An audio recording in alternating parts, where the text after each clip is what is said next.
So now you will explore how this whole situation of the migraine is affect you. And we will do this in different ways. We will start with you as physical being. So you can take a little bit time and ask yourself inside, how is this migraine affecting me, my physical way of being? I have to say it's not easy to be friendly with the hurt. I wake up and immediately the migraine is there. Immediately I feel sick and I cannot ever more. It's terrible. I'm stiff and stay in bed and I cannot bear any sound or light. I can do all the things that I would like to do. It's like being in prison. Really, I feel frozen, immobilized.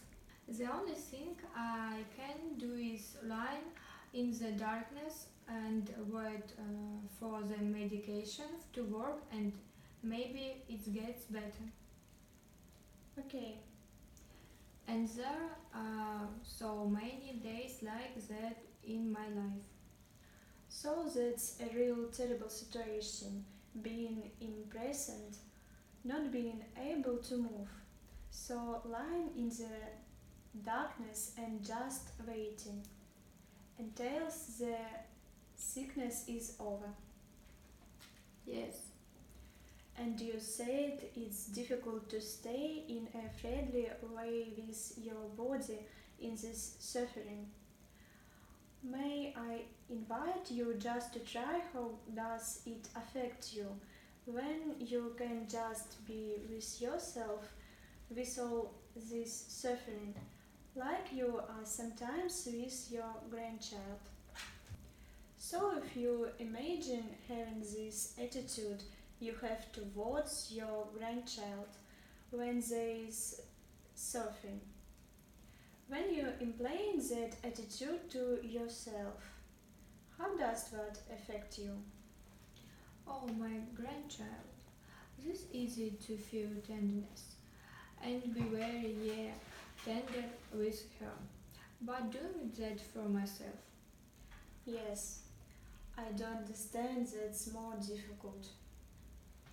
Yeah, yes. But give yourself some time to try it and just experience.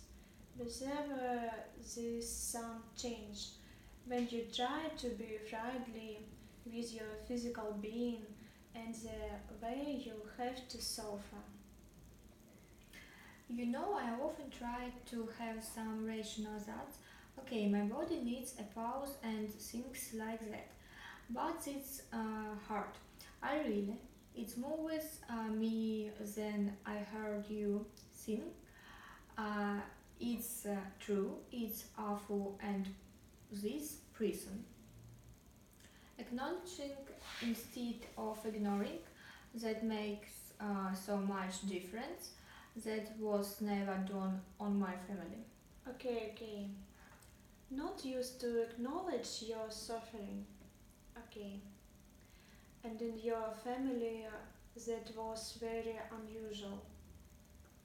Yes, To acknowledge your suffering, yes, so that you're alone to ignore your suffering. yeah, Okay. yes. So maybe you can say a little bit more about your experience in your family. How does that relate to your migraine in some way? You know, in my family, then I think about it. Across the generations, everyone or now has migraine. And the only way we learned to cope with is were ignore in my end to go school, university work. But first and foremost, not to talk about it. Okay. No one ever knew. We were always hiding the pain. Okay. So you learned not to talk about it and always hide whatever was there. Yes, So this must be unusual for you now then to talk with me about your pain. yes, it is. When I'm talking about this as I don't know, there I always there's old voice in my heart telling me, but don't make it bigger than is it. In all people have something that they suffer from. Yes, of course, that's true.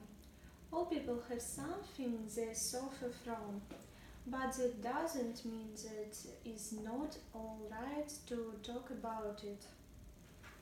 For me, talking about your suffering is more like a way of being friendly towards yourself. And recognize your suffering can be a way to improve your well being. So I just wonder how it is for you now that you can't feel. It's okay to recognize it. Yeah, it's that. Sad? Okay. It's that. I'm really not used to talk about these things, and I also feel ashamed. Okay. So with this feeling of sadness, shame, we arrived in the personal dimension. So I was wondering your personal feeling around this whole situation of the migraine. There was some curiosity, like waiting to find out how all these things belonged together. But now is it more or less loneliness? Loneliness, the loneliness of not sharing. Yeah, and hopelessness? Hopelessness? Yes, and hopelessness also. Yeah. And you also said your curiosity and hopelessness.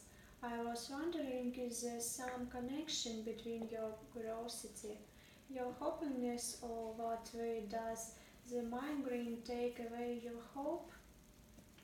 You know, I always hope for something from the outside to come and take away the pain, or that it just simply will go away overnight. Of course, you hope that something that can help you and that it will stop the suffering. Yeah, But you say you're always looking at the outside. yeah, and I know it's not, but that's what I do. I always put trust in something inside me, and it disappointed or deceived. I never put trust in myself. So you discover how you trust the outside and hoping for medication or the solutions, but trusting in yourself that's difficult. I wonder that could help you to really trust. That looks as if this is a strange question. Yeah, my first idea is I don't know. I really don't know. Okay, but it's good to take your time and ask inside then your with yourself. That sometimes some sense of that you trust and a deeper level. Then I think of nature. Nature? Yes, like trees and that the seasons or in nature have an order.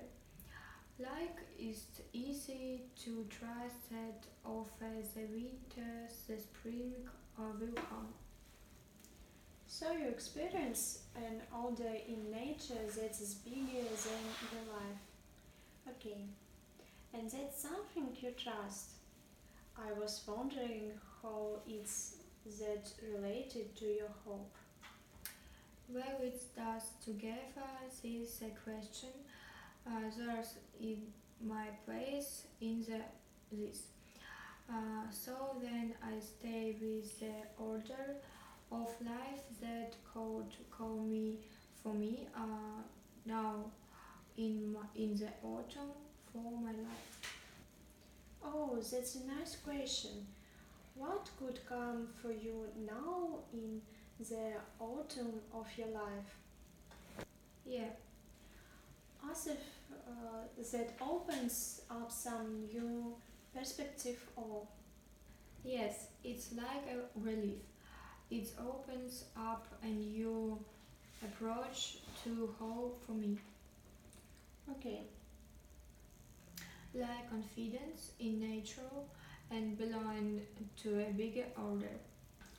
So if you take now a little bit more time to feel how does that affect you when you just think of this order in nature and order that's bigger than you. But at the same time you seem to be part of the order of nature. How does it affect you? It fills me up with peace. Peace? You can feel peace in that? Yes, That's an important spiritual emotion. So we're right in the spiritual dimension, very natural.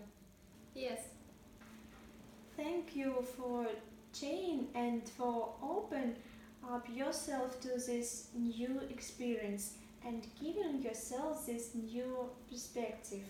It's very different from where you start and by being imprisoned. yes, it was. It is. It is. And thank you for this meeting. It's really worth meeting for and important to me to let a little bit of my feelings. Yeah, I love to it be seen and to be voiced. I see. Yes, I see. Thank you. That was very different from that you have always experienced in the past. Yes, indeed it is. Thank you very much. You are welcome.